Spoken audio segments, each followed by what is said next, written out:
Good day, everyone. This is Jay from Pageant Trend. I'm here with one of the official candidates of Misters of Filipinas 2023. I'm here with Misamis Oriental, Christopher. Hi, Christopher. Hello sa tanan dira, sa tanan mga Kabisayaan, sa mga Mindanaoan o sa mga taga-Hingoog nun.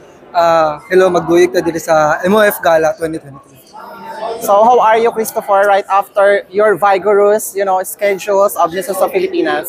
So far po, kaya naman po kahit tight yung schedule namin, kahit sunod-sunod po yung schedule, lumalaban pa rin naman. Andun pa din tayo sa track na kaya kukuha tayo ng corona. Yan, laban po. And then among those activities ng Misters of Filipinas, alin din yung pinaka-most memorable mo? Okay, most memorable po yung Misters of Filipinas Academy po namin kasi marami po kaming natutunan doon, and then most of the misters po nakilala po namin ng lubusan po, yun po.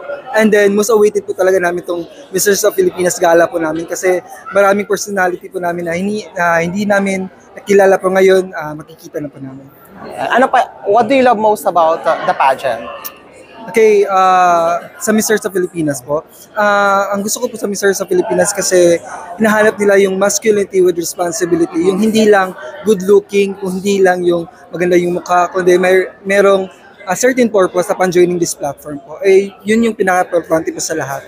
Kung ano yung storya mo sa pag-join mo sa Misters sa Pilipinas. Alright. Yun po. Are you ready for the finals?